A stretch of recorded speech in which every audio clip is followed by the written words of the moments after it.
Jueves 13 de octubre del 2022, muy buenos días, bienvenidos amigos y amigas a Noticias 7. Nosotros les vamos a llevar a sus hogares la información más relevante del acontecer nacional y mundial. Nosotros saludamos como todas las mañanas con nuestros compañeros Lautaro y Andrea. ¿Cómo están? Qué gusto. ¿Cómo amanecieron hoy? Mucha neblina en la ciudad de Quito, un poco de frío, pero recargados y con mucha información como siempre. Muy bien, Andrea, así es, Lautaro. Novedades, tenemos mucha información. Bastante información sobre todo lo que sucedió ayer, que lo vamos a desarrollar aquí en nuestra mesa de trabajo. Así es, exactamente, amigos. Nosotros les invitamos para que nos puedan acompañar a través de nuestras redes sociales. Como siempre les hacemos la invitación y recuerden también que somos retransmitidos por Radio Pública FM. Anoche hubo una entrevista en Carondelet con el presidente Guillermo Lasso para abordar temas de coyuntura en el país. Andrea, ¿qué se dijo al respecto? Así es, muy buenos días nuevamente a quienes nos sintonizan a esta hora de la mañana. El día de ayer en esta entrevista que duró 2 horas con el presidente Guillermo Lasso se hablaron temas como de seguridad, de salud y de reactivación económica, pero aquí le tenemos los detalles. Correcto, y Lautaro, sobre la consulta popular, ¿la Corte Constitucional finalmente sí se ha pronunciado o no? Todavía no, Vero, se mantiene eso en expectativa para que la Corte se pronuncie si son o no viables las 8 preguntas que propone el gobierno. Tenemos toda la información de cómo es el proceso, el calendario y también la aceptación que tendrían o no estas preguntas según una última encuesta. Muy bien, vamos a revisar entonces estas noticias, amigos televidentes. Comenzamos. Bienvenidos, buenos días.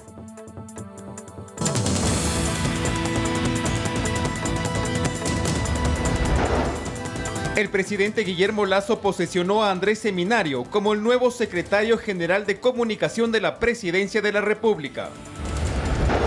En los próximos días, la Comisión Interamericana de Derechos Humanos se reunirá con Elizabeth Otavalo para conocer de primera mano el caso del femicidio de María Belén Bernal. Al menos 1,5 kilómetros del río Teteyé en Lago Agrio está contaminado por un derrame de crudo de una línea de Petroecuador. La estatal petrolera asegura que se trata de un sabotaje. En lo internacional, la tormenta Julia ha dejado al menos 28 fallecidos y miles de damnificados tras su paso por Centroamérica. En los deportes, conozca los 100 mejores futbolistas de la historia. El listado lo lidera el argentino Lionel Messi.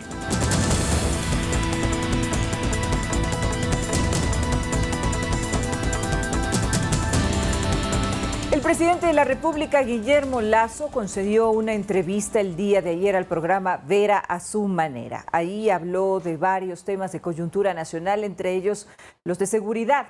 Explicó que hay un plan de seguridad que comprende una inversión de $5.000 millones. Escuchemos.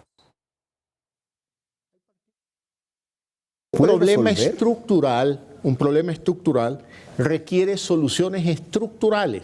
Y en eso estamos trabajando precisamente, en un plan integral de seguridad y paz para el Ecuador, que por primera vez lo hemos tenido y que parte de una decisión estratégica del Consejo de Seguridad del Estado que define al narcotráfico y al crimen organizado como el primer enemigo del Estado ecuatoriano.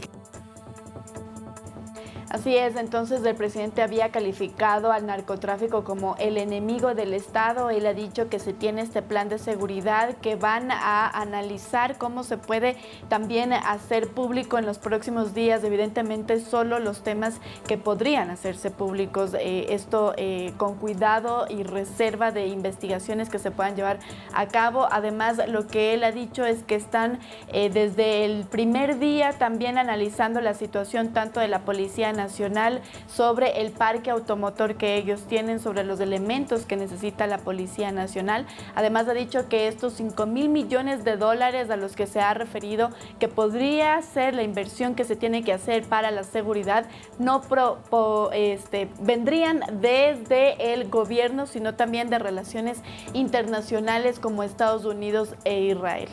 Mencionó también que él desde hace 5 años había alertado que en el Ecuador hay un problema de mafias que están creciendo y que ahora el país lo está observando con sus propios ojos.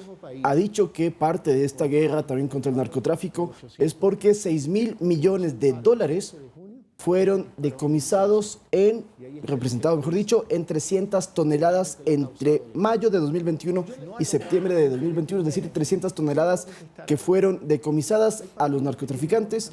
Y esto es lo que han mencionado, que ha provocado también este tema de las guerras, que está trabajándola y que él ha dicho, sin embargo, que es un problema regional, que en otros países, por ejemplo en Colombia, en México, hay más muertes violentas, pero ojo, son países también mucho más grandes.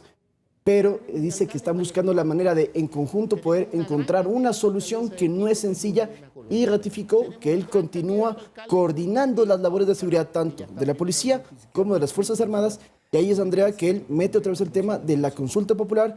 Una de esas preguntas es donde está planteando que las Fuerzas Armadas, el Ejército particularmente, colabore en las funciones de la policía. Aunque no se ahondó tampoco en este plan de seguridad como se hubiese querido, digamos, escuchar de parte de la ciudadanía, lo que sí se dijo es que, por ejemplo, los 1.800 policías que se están formando en este momento irán a varios destacamentos de escala nacional.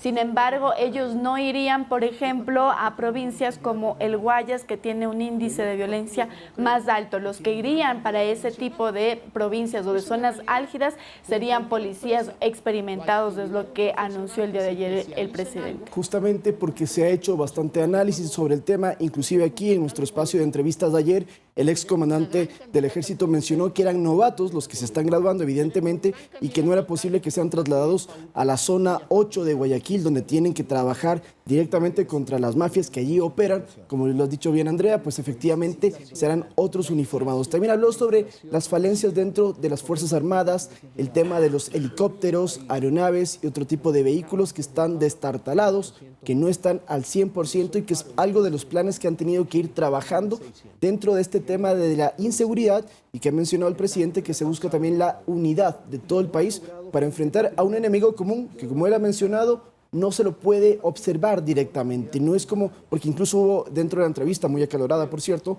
hubo esta comparación con la guerra que hubo entre Ecuador y Perú hace más de 20 años ya, casi 30 años que hubo esta guerra, y decían, bueno, con el Perú podías encontrar cuál era el enemigo, físicamente lo podías observar. Con el narcotráfico no, porque está internamente en el país, pero es parte de lo que se tiene que trabajar dentro de toda esta entrevista, por cierto, de 2 horas de conversaciones. En el tema de salud también se refirió al plan de medicina cerca, al ser increpado por testimonios que aseguran que no se encuentran medicinas en los hospitales públicos. Escuchemos, amigos, lo que se dijo al respecto. Esta es la típica noticia de los medios de comunicación: escandalizar. Pretenden arrinconar al gobierno y al presidente de la República, pero no informan el nuevo sistema de entrega de medicina, en los cuales ya hay atendido 80.000 recetas. Un sistema que tiene muchos beneficios. En 80 días. Primero, luchar contra la corrupción. Ya no hay reparto de hospitales en este gobierno.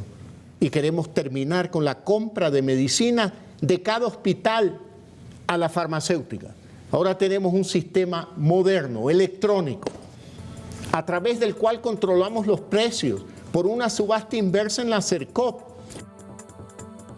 Otro de los anuncios que se realizaron en estas 2 horas de entrevista fue las propuestas que se habían realizado respecto de proyectos. Ustedes recordarán que ya se había pues también dicho o anunciado que se iba a construir la vía Quito-Guayaquil, la vía Guayaquil-Cuenca. Lo que ha dicho el presidente Guillermo Lasso es que esas obras no se terminarán en su administración, que las dejará iniciando, y ha dicho que no es real que se van a terminar en su administración. Y sobre las obras también, en el tema de los contratos, dice que no tienen el apuro, dice él, de otras administraciones, de generar ya los contratos y empezar a trabajar, porque lo que él menciona es que tiene que ver un nuevo manejo del presupuesto, una forma de saneamiento de la economía, de que esté bien, y ahí sí poder empezar con los diferentes proyectos, porque lo que buscan es que estemos fuertes económicamente, disminuir el riesgo país, que la reserva monetaria también esté cada vez más fortalecida para poder trabajar. Es parte de lo que están haciendo. Y por cierto, también mencionó que en el tema de salud, estos nuevos hospitales, que algunos ya se están inaugurando, van a tener 1.000 camas, y es parte de lo que se busca recomponer luego de que, si bien es cierto, con la pandemia, y lo felicitaron, que con la pandemia pues efectivamente nos fue bien, pero en temas de salud todavía hay muchas deficiencias. Es que no es el tema de la pandemia que nos fue bien, en la pandemia nos fue pésimo. Lo que se logró fue la vacunación. La vacunación con una inversión de $1.000 millones, lo que ha logrado que de alguna manera la economía ecuatoriana se restablezca, que puedan existir ya una forma de reactivación económica muy importante para que precisamente se pueda dar lo siguiente. Sí, y también, bueno, en el tema político es interesante también comentar, inclusive una de las entrevistas que hemos hecho acá en nuestras notas con el presidente, hablando sobre el exmandatario Rafael Correa, ratificó el presidente Lasso que él se reunió a hablar, no se reunió, llamó a Correa, conversaron, le preguntaban que por qué habló con él, pero él dijo que era parte de este tema de la unidad que se necesitaba en momentos álgidos del país y que, bueno, finalmente él no va a volver a tocar el tema con Rafael Correa. Sí mencionó que con el tema de las movilizaciones indígenas, con la CONAIE, con las diferentes organizaciones, pues hay bastantes acuerdos, hay 138 puntos de consenso, si mi memoria no me falla. Esta semana, por cierto, se acaban las mesas y ha mencionado que van a continuar con los temas que hay desacuerdo, pues seguir trabajando, ¿no? Había descartado también que él haya conocido sobre nuevas movilizaciones, eso lo descartó el día de ayer en entrevista, y también solo para retomar lo de obras públicas, también lo que él descartó que se hará es el aeropuerto, que se habilitará el aeropuerto en Portoviejo, eso es lo que ha dicho, y bueno, ustedes también pueden mirar la entrevista completa a través de Ecuador TV, en el YouTube lo tenemos colgado ya. Sí, así es. Ahora les contamos, amigos, que el presidente Guillermo Lasso posesionó a Andrés Seminario como el nuevo secretario general de Comunicación de la Presidencia de la República en reemplazo de Leonardo Lasso. Veamos. Señor Sergio Andrés Seminario Valenzuela, ¿jura usted por su honor cumplir con las tareas que le he encomendado con honestidad, responsabilidad y lealtad y de conformidad con lo que establece la Constitución y demás leyes de la República? Queda legalmente posesionado. A través del decreto 575, el primer mandatario encargó la Secretaría General de Comunicación a Sergio Andrés Seminario. En la ceremonia de posesión, el presidente de la República depositó su confianza en el nuevo funcionario. Estoy seguro de que Andrés Seminario será un valioso aporte para la gestión de nuestro gobierno, en esta función clave de comunicarle a todos los ecuatorianos lo que minuto a minuto y día a día hace su gobierno para cambiar el país. El primer mandatario agradeció los servicios de Leonardo Pipo Lasso, quien presentó su renuncia irrevocable a esta cartera de Estado. De su parte, Seminario recalcó la importancia de la comunicación para el desarrollo de la sociedad. Estoy convencido que la política, como el ejercicio para servir, y el gobierno como herramienta para el bienestar de la gente, necesitan de la comunicación. Además, Guillermo Lasso destacó la necesidad de comunicar a la población los logros alcanzados en diferentes materias, como obras de interés social. Entregaremos viviendas 100% subsidiadas por el gobierno a la población más vulnerable de Ecuador, especialmente mujeres, por un total de 4.500 hasta fines de año. También lo hecho en materias de salud. Vamos a inaugurar hasta diciembre 3 hospitales, 1 básico, 2 generales, y hasta marzo 31 del próximo año, el famoso Hospital de Pedernales. El presidente también adelantó que se trabaja en un plan integral de seguridad y de paz para combatir la ola de violencia que vive el país. Que es un plan estratégico con todos los soportes de requerimientos de equipos, de recursos humanos, de tecnología, de reparación de capacidades, tanto en Fuerzas Armadas y la Policía Nacional. Edison Saavedra, Noticias 7. Muy bien, entonces el guayaquileño Andrés Seminario es el tercer secretario de Comunicación en este actual periodo presidencial. Primero estuvo Eduardo Bonilla, que estuvo 1 año, luego Leonardo Lasso, 4 meses, quien por cierto cuando se retiró mencionó que hubo ciertas diferencias en el tema del manejo de la comunicación y que según él eso habría hecho que dé un paso al costado. Y ahora Seminario, que tiene una larga trayectoria en temas de consultoría, de manejo de crisis. Producción, me confirman si tenemos los cuadros para que nuestros amigos televidentes y radioescuchas les podamos contar el perfil del nuevo secretario de Comunicación, quien entra ya en funciones. Ahí tenemos justamente, si lo podemos ver en la pantalla, perfecto. Ahí tenemos, Andrés Seminario es docente universitario, fue director y vicepresidente de la Cámara de Comercio de Guayaquil y también en el gobierno de Alfredo Palacio fue su secretario de prensa. Además, tiene experiencia en el tema de la consultoría. Ahí estamos viendo que tiene un masterado en comunicaciones, relaciones públicas y protocolo. Es especialista en manejo de crisis, marketing ambiental. Se califica como un comunicador de profesión y un periodista de oficio. Muy bien, también el día de ayer Iván Correa, secretario de Administración Pública de la Presidencia, dio detalles de su antecesor, de la salida de Leonardo Lasso. Él lo que ha dicho es que en esta salida, o más bien, primero ratificó que no se dio por el discurso que el presidente Guillermo Lasso dio en Guayaquil, en donde se dijo que ya estaba fallecida Verónica Songor de la Policía Nacional. Ese fue un error, porque hasta el día de hoy sigue luchando por su vida. Ese no fue un error, digamos, que le costó el cargo. Eso es lo que dijo Iván Correa el día de ayer. Y lo que esperan es que se comunique de mejor manera sobre todo el plan de seguridad. Es lo que se espera con este nuevo secretario de Comunicación. Y uno de los desafíos que tiene ahora el nuevo secretario, conversando con expertos, analistas políticos y analistas de comunicación, es que él tiene un perfil de consultoría en campaña política, un gran manejo de las redes sociales, pero en este caso el nuevo desafío es el tema gubernamental, la comunicación gubernamental, para que la gente pueda conocer los planes y los resultados y avances que se están realizando dentro del gobierno. Pero sobre el tema del discurso, que también es muy importante comentarles, se mencionó y se lo explico, de que existe una dirección de discursos integrada por 7 personas, los cuales se encargan de realizar todos los discursos, todas las intervenciones del presidente Guillermo Lasso, y por lo menos hasta las administraciones anteriores de la SECOM no eran dirigidas por el secretario general de Comunicación. Este funcionario de Estado, este ministro, no tenía injerencia total o directa sobre los discursos, sino que en ciertas ocasiones revisaban qué a lo que se decía, pero no es que ellos lo manejaban. Entonces, eso lo han dejado claro. Habrá que ver si con Seminario esto cambia y él también se apropia, en este caso, de los discursos presidenciales. Ahora vamos a cambiar de tema, amigos. Les contamos que la Policía Nacional desarticuló una organización delictiva dedicada al microtráfico en la ciudad de Guayaquil. Además, evitó que un contenedor con droga cuyo rumbo era Europa saliera del país. Más detalles de los operativos efectuados durante las últimas horas se lo presentamos en la siguiente nota. Luego de 3 meses de trabajo investigativo, la Dirección Nacional Antidrogas en Guayaquil desarticuló una organización delictiva que se dedicaba al transporte de alcaloides desde la zona norte del país, para luego distribuirlo y comercializarlo.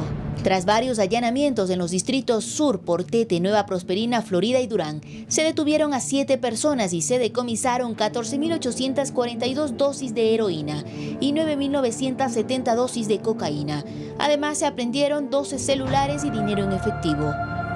Enfocados en el combate al tráfico de drogas, la Unidad Nacional de Investigación de Puertos y Aeropuertos y la Unidad Nacional Canina identificaron un contenedor con alcaloides en uno de los puertos marítimos de Guayaquil. El mismo portaba banano de exportación cuyo destino era Bélgica. En total se encontraron 120 paquetes de cocaína con 119.520 gramos. Con esta aprehensión se evitó que más de 1 millón de dosis lleguen a manos de potenciales consumidores. Según informaron las autoridades, una persona fue detenida. Como parte de los controles que se efectúan en contra de la inseguridad, la policía detuvo a 2 personas dedicadas a robar con armas de fuego en Guayaquil. Para cometer sus delitos se movilizaban a bordo de un vehículo. Los detenidos se encuentran en la unidad de flagrancia Modelo a la espera de la audiencia de formulación de cargos. Y en Riobamba, provincia de Chimborazo, se efectuó un allanamiento que permitió la captura de 3 personas vinculadas en el delito de trata de personas. Durante este operativo se rescató a una adolescente de 17 años. Olga Velasco, Noticias 7. Bueno, reiteramos, en este último año 300 toneladas de droga han sido decomisadas. Si hablamos y vemos las cifras de 2017, eran 60 toneladas, hasta 2021 eran máximo 200, en el mejor de los casos 220, pero en cambio en este último año son 300, y estos operativos, tanto contra el narcotráfico como contra el crimen organizado, que son los que producen la inseguridad, es parte de un nuevo plan que se está ejecutando en todo el país, pero principalmente en la zona 8, que es Guayaquil, Durán, San Borondón, donde en los últimos meses hemos registrado incidentes terroristas, porque así es como han sido calificados, y lo que se busca por 2 lados es, primero, desarticular a estas bandas pequeñas, que son las que luego responden a los grandes carteles que ya están apareciendo en el Ecuador. Y por otro lado, lo que se busca es también combatir la corrupción, porque en muchos casos estas pequeñas bandas reciben dinero y también municiones de diferentes instituciones. Hay policías que han sido involucrados en estos casos y es lo que se busca, la depuración total de las fuerzas del orden para evitar que sigamos con esta crisis de seguridad que vivimos en todo el país. Ahora les contamos, amigos, que la importancia de efectuar una depuración institucional y una adecuada política penitenciaria precisamente son parte de los retos muy importantes que debe enfrentar el nuevo director del Servicio Nacional de Atención Integral a Privados de la Libertad, SNAI, Guillermo Rodríguez. Así lo destacan analistas consultados por Noticias 7. Escuchamos. Desde este martes, Guillermo Rodríguez inició sus funciones como director del Servicio Nacional de Atención Integral a Privados de la Libertad, SNAI. Rodríguez es el quinto titular de esta institución encargada de administrar las cárceles de Ecuador. Él es un oficial de la policía en servicio pasivo, es abogado y magíster en gestión de riesgo de desastres. Entre varios cargos fue comandante del Grupo de Operaciones Especiales de la Policía, asesor del Ministerio Coordinador de Seguridad y docente de la Universidad Central del Ecuador.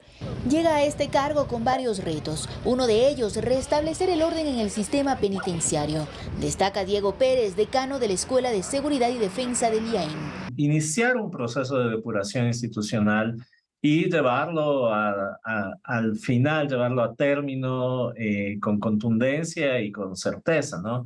Para el excomandante del Ejército, Luis Altamirano, es necesario tener una política penitenciaria clara. Dice que no hay espacio para ensayos. Se está buscando, por ejemplo, en este momento, el incorporar 1.300 a 1.400 guías penitenciarios en procesos de formación reducida.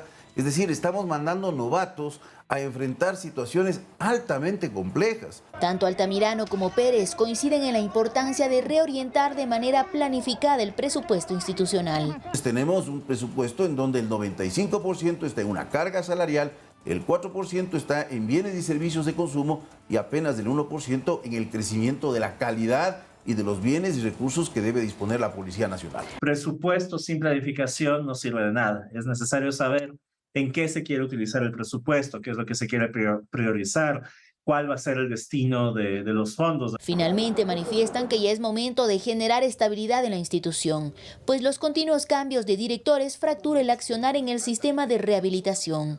Olga Velasco, Noticias 7.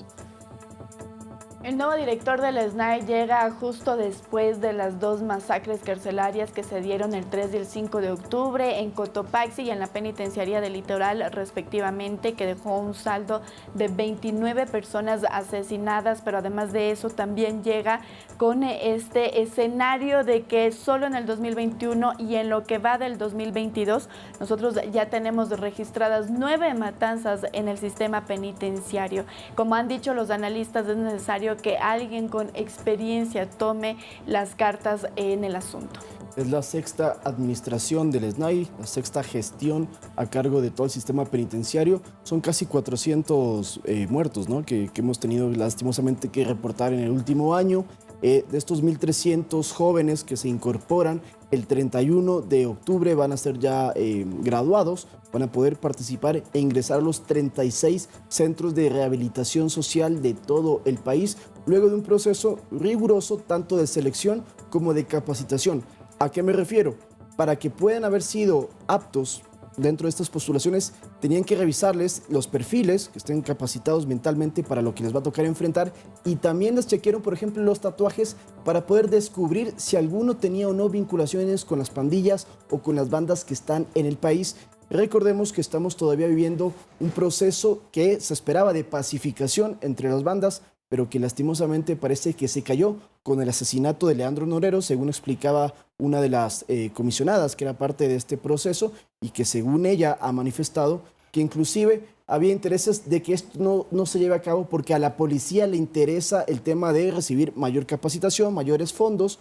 Esto ha sido descartado obviamente por la Policía Nacional, dicen que no tiene sentido alguno. Sin embargo, lo que sí podemos entonces informar, lo que es un hecho, es que todavía no hay paz dentro de las cárceles y esperemos, eso sí, ojalá lo podamos conseguir en los próximos meses. Es un proceso complicado que en este momento de alguna manera está suspendido, está truncado, existe resistencia por parte de las diferentes bandas delincuenciales a ceder a este proceso de pacificación, porque muchos de ellos también responden a sus líderes que se encuentran fuera de las cárceles y que se están precisamente disputando los territorios para realizar los actos ilícitos. Claro, y la información preliminar es que Leandro Norero sí estaba tratando de hacer el nexo entre los Chone Killer, Tiguerones, con los choneros de alias Fito, de Junior, pero al ser asesinado presuntamente por uno de los que no querían este proceso de paz, pues estaría truncándose todo este avance que se había estado logrando en los últimos meses.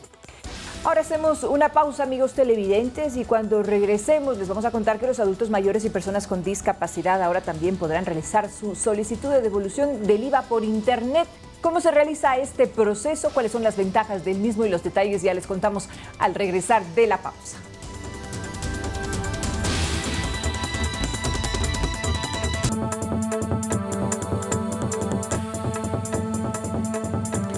Siete de la mañana con 28 minutos. Seguimos informando, amigos televidentes. Les contamos ahora que la Comisión Interamericana de Derechos Humanos, CIDH, conocerá directamente el caso de femicidio de María Belén Bernal. En los próximos días, su madre, Elizabeth Otavalo, se reunirá precisamente con un comisionado y en la cita se pedirá la conformación de un equipo externo que acompañe las investigaciones en este caso de femicidio.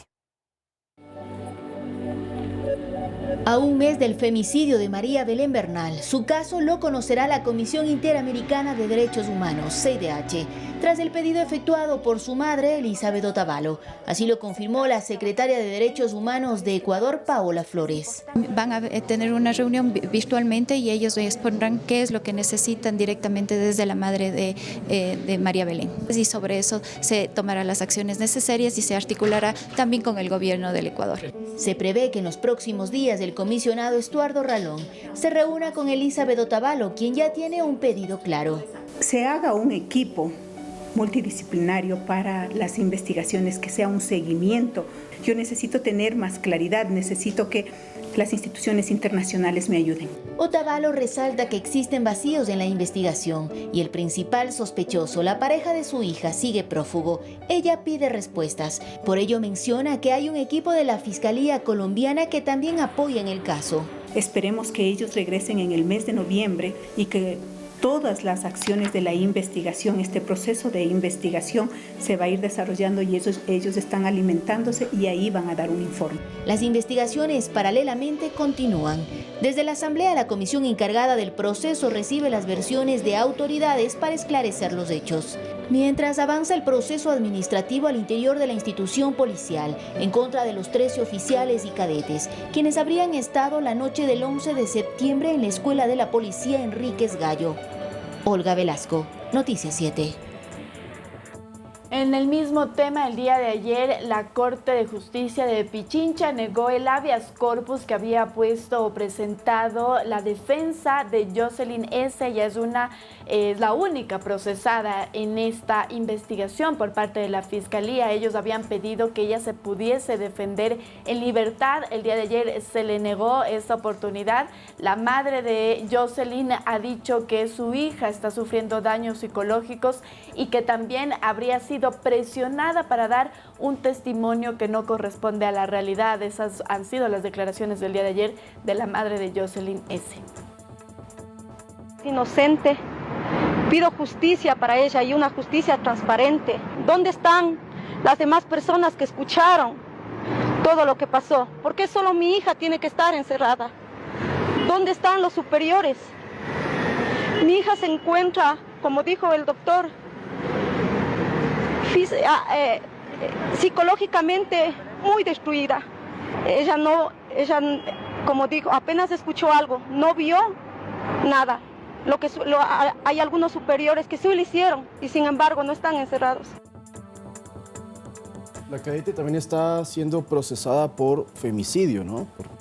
No directamente como autora, evidentemente, pero sí como parte de este delito que se habría cometido en la Escuela Superior de la Policía. Ella cambió su abogado, este es el segundo con el que está trabajando. El anterior le dijo que había formas de evitar la prisión preventiva, sin embargo ella se quedó con el segundo. Le dijeron que podían buscar mediante un habeas corpus salir, sin embargo, como hemos ya observado, esto no fue posible. Es la única de todos los que están siendo investigados, porque como escuchamos en el reportaje de nuestra compañera, hay 13 miembros de la policía, entre oficiales y cadetes, que tienen acciones administrativas, como el propio Germán Cáceres. ¿Qué es lo que se logra con esto? Pues suspenderlos, si es el caso, desvincularlos, pero no es lo mismo que las acciones penales. Y sobre el propio Cáceres, les comentamos que hasta el momento todavía se mantiene como un teniente de la policía, porque este proceso para su desvinculación dura 48 días. Recién llevamos 30 desde que fue el asesinato, pero desde que fue el proceso como tal, vamos unos 25 días más o menos. Y no solo de él, sino de los 13 que tú has nombrado, sí. Según el COSEPE, tienen alrededor de 45 días en el mejor de los casos, pero podría llegar este proceso administrativo hasta los 90 días, según lo que ha dicho también el Ministerio del Interior. Es por eso que aún no se los puede desvincular, pero tampoco se los ha incluido en la investigación que lleva la Fiscalía, y ese es el reclamo también de la madre de Jocelyn S. Ella dice, ¿por qué solo mi hija está vinculada? ¿Por qué solo mi hija está con prisión preventiva cuando se especula que hubo muchas más personas que escucharon y que no hicieron nada la noche del asesinato de María Belén Bernal? Y sobre ese día, esa fatídica noche del 10 de septiembre que se convirtió en la madrugada del 11, hay videos que ya están circulando en las redes sociales de un canal amigo donde se observan mediante las cámaras de seguridad cómo llegó Germán Cáceres hasta la escuela de policía. Llegó aproximadamente a las 00 horas del 11 de septiembre en estado etílico, manejando su motocicleta. Casi, se chocó, digámoslo así, se cayó de la moto, casi lo atropellan. Curiosamente, si lo atropellaban, otro cantar sería. Bueno, Cáceres inclusive ingresó a la garita de la escuela policial en contravía y minutos después hay las tomas de que llega la cadete, ella sí en un vehículo. Allí se encuentra con Cáceres, luego fueron al castillo de Grey School, como se denomina este sitio donde dormían los oficiales, y una hora más tarde llega María Belén Bernal y hay la toma de la última vez que se la vio con vida a la abogada quiteña.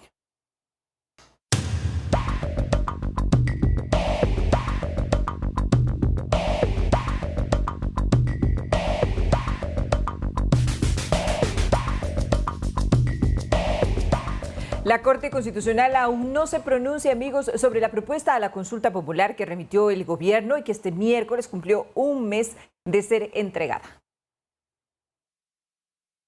La expectativa continúa en Carondelet luego de un mes que se entregara en la Corte Constitucional las 8 preguntas que esperan se consulta a los ecuatorianos el 5 de febrero de 2023 sobre temas de seguridad, institucionalidad y medio ambiente. Esperamos que primero haya el informe favorable de la Corte Constitucional en los próximos días para luego ya empezar con fuerza el proceso de difusión. La competencia para analizar las preguntas recayó por sorteo en la jueza Alejandra Cárdenas. La magistrada deberá decir si son o no viables para aplicar una enmienda constitucional y luego de ello calificar a cada una de las preguntas. Eso sin contar con las 2 nuevas que el gobierno prepararía para incluir.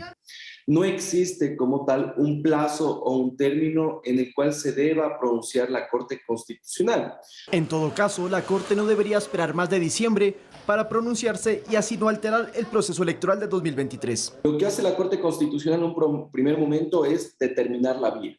Y a partir de eso, si es que se va a seguir con el trámite de consulta popular, la Corte va a calificar, en este caso, las preguntas, los considerandos, que va a ser objeto de un pronunciamiento por parte de los ciudadanos. Según la encuestadora Ipsos, las 8 preguntas tienen aceptación positiva por parte de la población.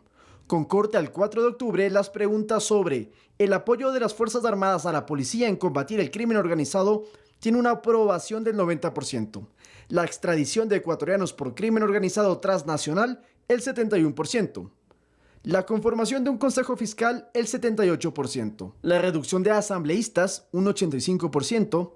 El número mínimo de afiliados en las organizaciones políticas, el 81%. Eliminar la facultad de designar autoridades al Consejo de Participación Ciudadana y Control Social, un 65%. La incorporación de un subsistema de protección hídrica y la compensación a comunidades por servicios ambientales con el 90 y el 88% respectivamente. Pero claro, para nosotros es importante que todas y cada una de las 8 preguntas sean aceptadas. Hasta el final de esta edición, la Corte Constitucional no se ha pronunciado. Lautaro Andrade, Noticias 7. explicaban los abogados constitucionalistas que si bien la Corte en esta primera etapa de ver la vía no tienen un tiempo establecido, políticamente o por respeto al país, por la democracia, no deberían tomarse tanto tiempo y lo deberían hacer lo antes posible. ¿Qué significa analizar la vía? Determinar si las preguntas deben pasar por enmienda constitucional, una reforma constitucional o en su defecto una asamblea constituyente, que es un proceso muchísimo más largo y es lo que tienen que ir analizando de cada una de ellas. Luego de que ya haya esta vía calificada, ahí sí son 20 días para poder determinar si cada pregunta está bien formulada y el tema de los anexos. ¿Por qué decimos que tienen hasta diciembre? Bueno, porque son 60 días que tiene el CNE para realizar todo el proceso electoral y la campaña. Es decir, del 5 de febrero estamos contabilizando hasta el 5 de diciembre. De eso restémosle 20 días, que son los de calificar las preguntas como tal. Estamos hablando que hasta el 15 de noviembre, más o menos, tendría que ya haber la respuesta de la Corte sobre esta primera etapa de la vía. Y luego continuar con el proceso que le estamos mencionando para saber cuál de estas 8 preguntas pueden ir a la papeleta. Lo que se ha dicho es que serían aún más preguntas que estas 8 o menos respecto también de lo que diga la Corte Constitucional. Más en caso de que el Gobierno Nacional pues ponga también sobre la mesa y en el análisis de la Corte Constitucional otras 2 preguntas. Ya se había adelantado, sin embargo, el día de ayer el presidente Guillermo Lasso no quiso pues precisar, digamos, cuáles serían estas 2 preguntas que entrarían también con estas 8 de propuestas, pero también menos podría ser porque la Corte Constitucional, y según lo han dicho expertos, podría no aprobar, no dar paso a las 8 preguntas. Los expertos dicen que podrían ser, por ejemplo, la pregunta de la Asamblea Nacional, además de las atribuciones del Consejo de Participación Ciudadana y Control Social, y además podría ser que tampoco se califique el tema de las Fuerzas Armadas que salgan a las calles para combatir delincuencia común. Sin embargo, esperaremos y estaremos vigilantes de la respuesta de la Corte Constitucional. Y solo para terminar y complementar, estas 2 preguntas nuevas que ingresaría el gobierno, pues tienen que volver a tener todo el proceso de nuevo. Es decir que, exacto, no es que dicen, bueno, ya se ha adelantado con las otras preguntas, no, sería desde cero para calificar esas 2 preguntas nuevas en el caso de que sí las presente. Con esta, si es que se aprobase esta consulta popular, sea 1 u 8 preguntas, tendríamos para febrero del 2023 alrededor de 9 papeletas con esta, incluyendo esta, para poder votar en los comicios. Y vamos a cambiar de tema y les contamos ahora que los adultos mayores y personas con discapacidad también podrán realizar su solicitud de devolución del IVA por Internet. Además, desde el 30 de noviembre todos los negocios deben emitir facturas electrónicas y esto es de manera obligatoria. Desde este 18 de octubre, las personas adultas mayores y personas con discapacidad tendrán un cambio para realizar el proceso de devolución del IVA. La modalidad virtual, que servirá únicamente para las que tienen facturas electrónicas, y la modalidad en canal presencial o física, que es para cuando los contribuyentes tienen facturas físicas. En el caso de facturas electrónicas, usted deberá ingresar a la página www.sri.gov.es y escoger la opción Devolución IVA a adultos mayores, llenar y subir el estado de comprobantes para solicitudes por Internet, enviar la solicitud una vez finalizada la carga de facturas físicas y electrónicas en el menú Envío de solicitud, mientras que en el caso de facturas físicas, la solicitud de devolución del IVA se realizará en ventanilla. Lo que hay que entregar son las copias de las facturas físicas donde consta el IVA pagado para que pueda tener derecho a la devolución, ¿no? Ricardo Flores, subdirector del Servicio de Rentas Internas, señala que hay personas que se aprovechan de estos procesos para estafar a los adultos mayores. Todas estas personas que lo que hacen es pedir las claves o ayudarles a los adultos mayores a sacar las claves, en muchos casos lo único que están haciendo es aprovecharse de ellos para ellos beneficiarse de la solicitud de devolución de IVA y a los adultos mayores darle un valor menor al que le corresponde. Cabe recalcar que desde este 30 de noviembre es obligatoria la emisión de facturas electrónicas. Sin embargo, el facturero que se emita hasta antes de dicha fecha sí tendrá validez hasta su caducidad. Es decir, no pierden su validez a partir de noviembre. Pero eso sí, en marzo del próximo año yo estoy ya obligado a empezar a facturar electrónicamente porque ya venció mis facturas físicas y ya no puedo renovar el bloc de facturas físicas. Para emitir facturas electrónicas, los contribuyentes deberán obtener una firma electrónica. En la página del SRI es gratis, mientras que otras empresas promocionan este servicio con diferentes costos. Edison Saavedra, Noticias 7. Solo para recalcar, hasta el 17 de octubre se realizará la devolución del IVA y esta vez será presencial por estos cambios que se están realizando en el sitio web del SRI. De ahí sí ya entonces otra vez en el tema virtual para los adultos mayores, es decir, todo ciudadano de 65 años en adelante, y con esto lo que se busca es dos cosas. Por un lado, la simplificación de trámites, que nuestros abuelitos, nuestros padres, nuestros tíos, tías pueden hacer estos procesos en casa, en la comodidad de su hogar, e inclusive acompañados o ayudados por sus hijos o familiares.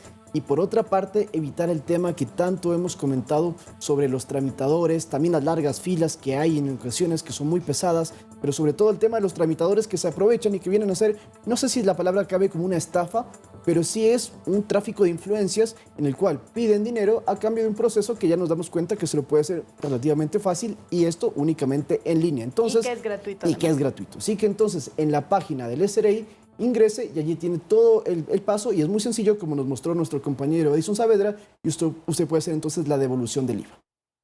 Muy bien, importante esa recomendación, compañeros y amigos televidentes, para que puedan tomar en consideración, porque ya es obligatoria esta medida precisamente de la declaración de las facturación a través del proceso electrónico, y por supuesto ya les estamos comentando acerca de la devolución del IVA. Bien, ahora les cambiamos de tema, les contamos que al menos 1,5 kilómetros de río en el río Teteyé, esto es en Lago Agrio, esto está contaminado por un derrame de crudo de una línea de Petroecuador. Según la estatal petrolera, ya se contuvo un 94.5%. Sin embargo, autoridades locales cuestionan la demora en los trabajos que se están realizando en esta zona. Varias personas que viven en los alrededores del río Teteyé en Lago Agrio están preocupados, puesto que han denunciado la contaminación de las aguas del río debido a un derrame de crudo proveniente de una línea de Petroecuador. Los habitantes del sector rural, los campesinos, utilizan esta agua para el ganado, para una serie de actividades, y que obviamente esta afectación ha generado sin duda alguna una afectación ambiental bastante importante al sector. Según la estatal petrolera, se ha logrado la contención del 94.5%. Esto es cuestionado por la alcaldía de Lago Agrio, puesto que desde la denuncia a la fecha ya han pasado más de 4 días. Porque no puede ser posible que 2, 3, 4 días posteriores a un derrame de esta naturaleza recién se estén generando las acciones correspondientes. Si Petroecuador se demora horas, la afectación es mayor. Si Petroecuador se demora días, por supuesto que la afectación va a ser mucho mayor, ¿no? Según Petroecuador, el derrame de crudo habría sido provocado por un sabotaje. Sin embargo, para el alcalde Abraham Freire, esta no es la primera vez que ocurre. Voy a suponer que Petroecuador tiene la razón, que fue una especie de sabotaje. Bueno, entonces hay que generar un mecanismo que permita minimizar tu sabotaje, porque no puede ser posible que cada que alguien vaya y corte una línea de esta naturaleza vamos a tener los desastres naturales que hemos tenido ahora, ¿no? El derrame ha contaminado al menos 1,5 kilómetros de río, pero podría ser mucho más. Sus habitantes piden que esto no quede en la impunidad. Quieren la respectiva indemnización, que se recupere las plantas, que se recupere el subsuelo y el agua. Las autoridades locales han solicitado a Petroecuador, así como al Ministerio del Ambiente, una copia del plan del manejo ambiental y el plan de contingencia para reparar los daños. A la par, han comunicado a la población que no consume el agua del río y han entregado agua embotellada y kits alimenticios. Edison Saavedra, Noticias 7. Ok, entonces el bloque 56 del Lago Agrio tuvo este problema. Eso fue el 25 de septiembre. Pues ya estamos hablando de casi 20 días que ha desencadenado este problema. El Ministerio de Ambiente también está a cargo de todo el proceso, no solamente Petroecuador. Se activó un plan de contingencia que aseguran hasta hace algunos días ya tenía el 95%, pero no ha terminado, y esto afecta tanto a las poblaciones como al medio ambiente. Recordemos que es una zona donde es un ecosistema único en el mundo, es el pulmón del planeta, es la Amazonía, y lo que se busca por un lado es resolver esto ya, pero también evitar que siga pasando y continuar con problemas ambientales, que es algo que afecta al Ecuador desde hace mucho tiempo. Hacemos una pausa en este momento, amigos televidentes. Ya regresamos con más información. Muchísimas gracias, amigos televidentes, por habernos acompañado en la presente emisión informativa. Estaremos entonces muy pendientes de compartir también con ustedes información actualizada en nuestros noticieros siguientes, sobre todo en el de las 19 horas en el Estelar. Les esperamos, compañeros. ¿Alguna novedad, algún avance que quieran compartir? Nada más tienen que estar pendientes porque mañana venimos con todos los detalles de lo que será las 2 fechas restantes de la Liga Pro. No sabemos si este fin de semana se pueda conocer al segundo finalista del torneo. Muy bien, y con eso entonces nosotros nos despedimos. Gracias, un lindo día, compañeros, que disfruten Igualmente, pues, este jueves.